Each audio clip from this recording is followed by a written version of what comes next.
What's going on, YouTube? So, finally got my baby back. Here she is. There's the intercooler. Looks really nice, even though it wasn't too centered, but you know, that will be perfect for me, kind of like that. And then here's my side exit. Go straight through there. You can see the flex pipe right there. It goes down to over here. So this is where my O2 is gonna sit. It's gonna sit right here, and then I'm gonna run the wires through here, through this opening there, and then I'm gonna pretty much follow it over here. But there she is. Turned out really nice. Really like it. What else is there? Oh, the sunroof plug. They taped it up and whatnot, and kind of measured where I needed to drill holes and stuff like that. I believe they did an inch apart on all sides, so I just gotta make sure that I measure that correctly in order for it to be centered. Other than that, that is pretty much it. And then, you know, I gotta turn these guys kind of around right here, so that way it doesn't stick out from my hood and stuff like that. And then I gotta show you guys this guy though.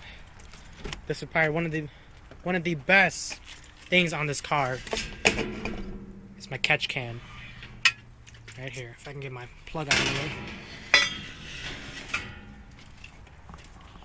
Right there.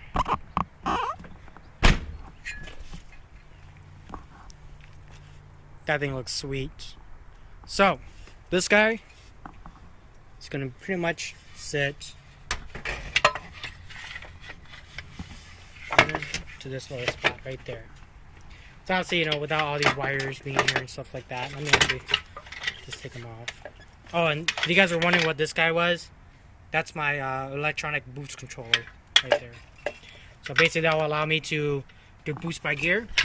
If you guys don't know what boost by gear is, pretty much you can set certain gears to certain PSIs and stuff like that.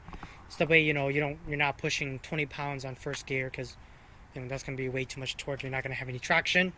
So I believe this car is set to like 7 psi first, 15 second, and then 26 at third gear, because third gear will have the most traction for that. But I think that thing looks sweet, and the guy gave me a really good deal on this catch can. So thanks, Chad, for doing this. Shout out to you.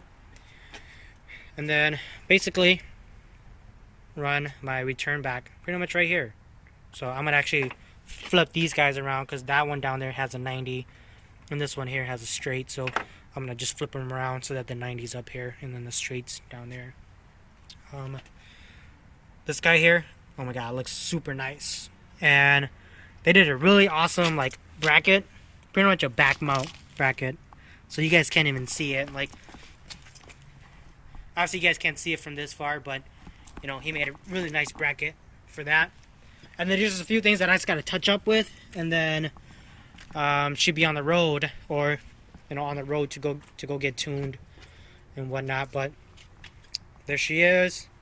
And then if you guys are wondering what this guy was, this is my torque dampener for the motor, because this car does push a lot of horsepower and a lot of torque. So whatever you could do to make the motor stop moving inside the engine bay, you'll be able to produce more power to the ground for that. But other than that, stay tuned, because I am going fishing I am going down to Texas to do some fishing. You guys watched my last video there. 2 more days and I'm going down to Texas, so stay tuned for that video. I think when I go down there, it's gonna be super windy, so I gotta try to figure out how to prevent, you know, wind from, you know, being a huge factor to the audio here. But other than that, stay tuned. A few moments later. And all of a sudden, it's looking like it's gonna rain. It went from being really sunny, you guys can see over there, to super cloudy over there. So I gotta get this car into the garage, but I gotta clean it up first. So I did some boat work in here, so I gotta figure out how to put all those foam in the boat. And then also had to figure out how to mount my trolling motor to the front of my boat here. And this is my front plywood here to bolt the trolling motor on there.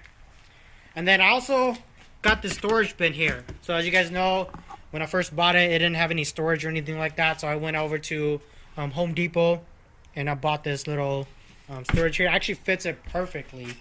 You know, it kind of goes back a little farther this way, which I actually do like it like that. So that way I can put some of my tackle in there, and then also I can put batteries in here too as well.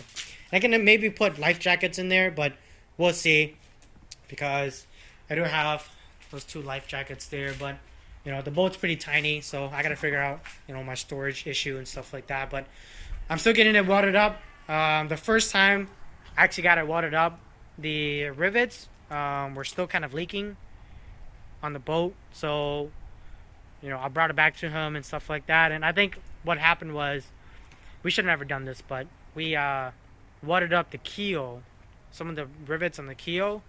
So pretty much what it did was, it didn't like penetrate through all the multi-layer steel that was on there. So right now it's still at the guy's house, because I brought it over to him. And what he's gonna do is because all we did was water from the bottom. So what we should have done was water from the bottom and from the top as well. But you know, obviously, you know, mistakes do happen, but we'll look forward to that.